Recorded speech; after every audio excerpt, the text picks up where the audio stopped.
Bien, también resultan propios los créditos por indemnizaciones que subrogan a otro bien propio. Por ejemplo, si yo tengo un automóvil de carácter propio y me lo roban o se incendia y cobro el seguro respectivo, bueno, como la póliza o lo que cobre por la póliza de seguro viene a reemplazar en mi patrimonio a ese bien propio, esta indemnización que incorporo va a revestir el mismo carácter.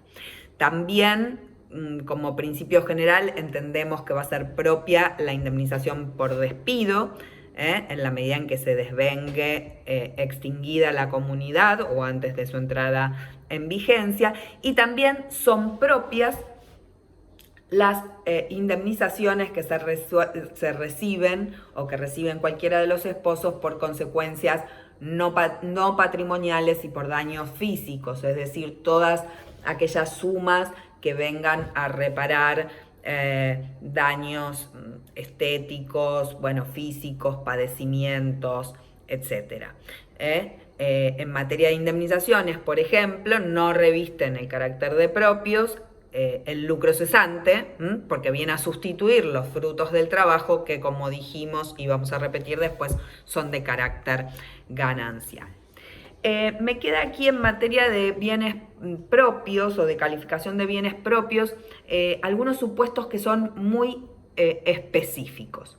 Uno de ellos está y que sirven igual las dos cuestiones también en relación a los bienes gananciales.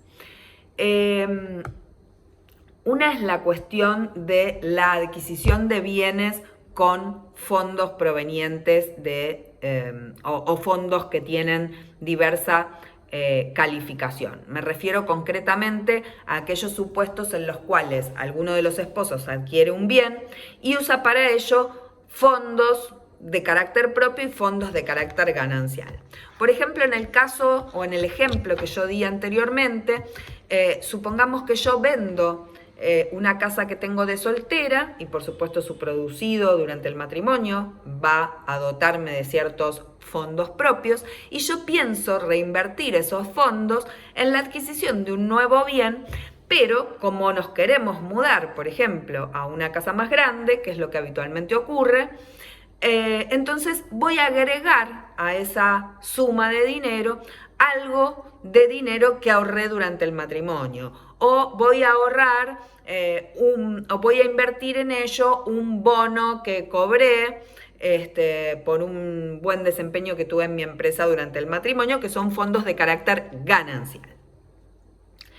Cuando concurren fondos de distintas masas para la adquisición de un bien, la ley determina que el bien va a tener la calificación que tenga la mayor masa de fondo aportado. Esto quiere decir que si yo voy a comprar un inmueble de $100.000 y uso $60.000 propios y $40.000 gananciales, ese bien va a ser reputado como propio.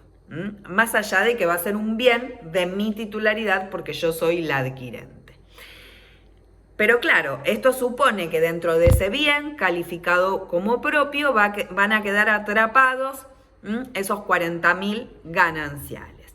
Esto va a generar, como ya venimos charlando anteriormente, una recompensa a favor del otro al liquidarse la comunidad, porque nuevamente esta calificación de propio supone un enriquecimiento injustificado para el cónyuge que adquirió el bien.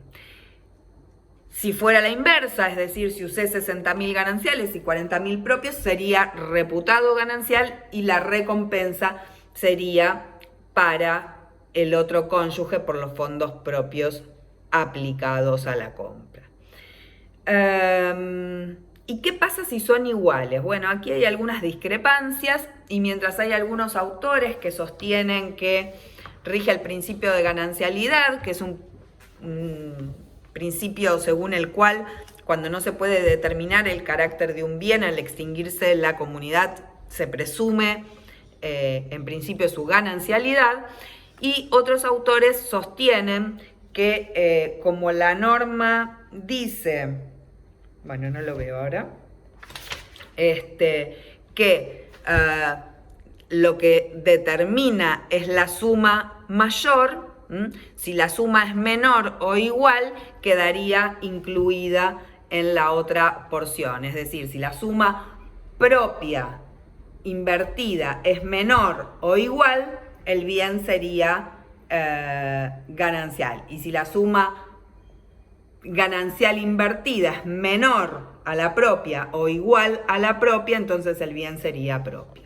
Es una interpretación literal, pero es la única posible porque no hay otras herramientas para determinarlo.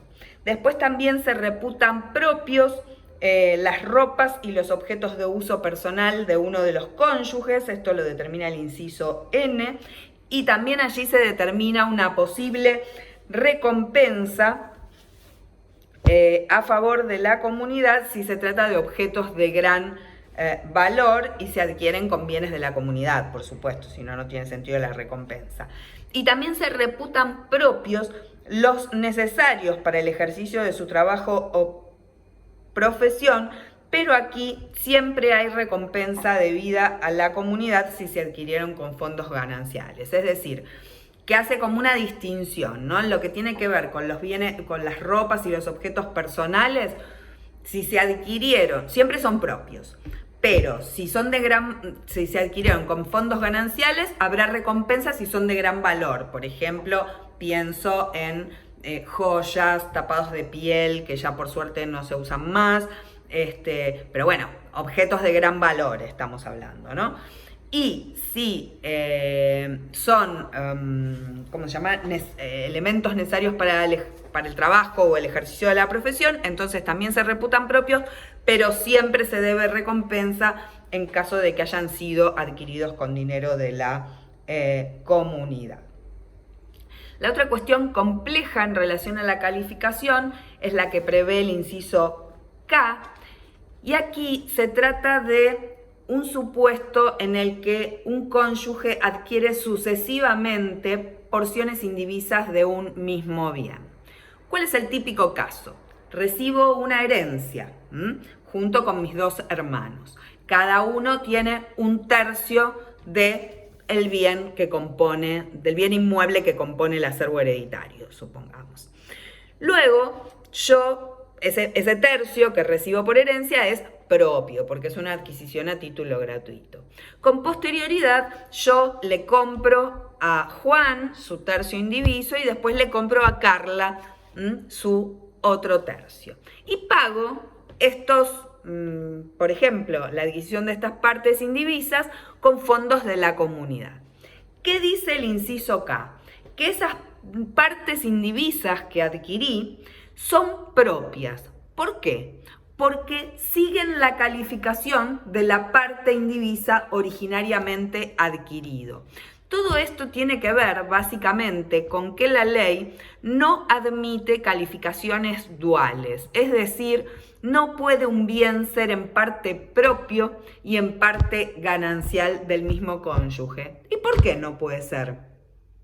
Bueno, no es que no puede ser. Lo que ocurre es que esto dificulta, o mejor dicho, imposibilita determinar con claridad cuáles son las normas de administración y disposición que le son aplicables a ese bien. Y entonces, a los fines de evitar esta problemática, se establece que la calificación tiene que ser única. Entonces, volviendo atrás, en este caso de adquisición sucesiva de partes indivisas o de acrecentamiento de valores propios, como ocurre en el caso de los paquetes accionarios que eventualmente pueden verse engrosados por adquisiciones de mayor cantidad de acciones o de nuevas acciones que se emitan, la ley determina entonces estas nuevas adquisiciones como una suerte de acrecentamiento del derecho originariamente tenido como propio.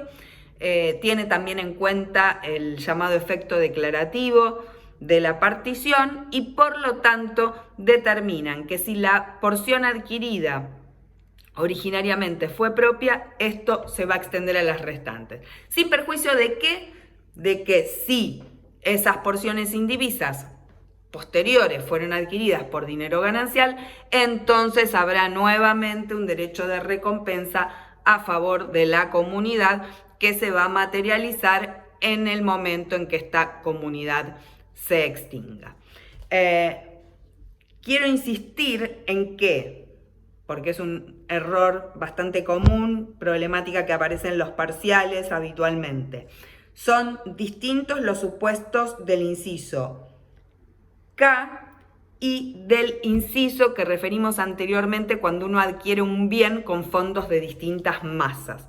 En el caso de cuando uso fondos de distintas masas y allí determina el carácter del bien la masa mayor aportada, o sea, la calificación de la masa mayor aportada, estoy hablando de una adquisición única, es decir, voy a adquirir un bien en un solo acto con fondos propios y fondos gananciales, ¿sí? Ese es un supuesto.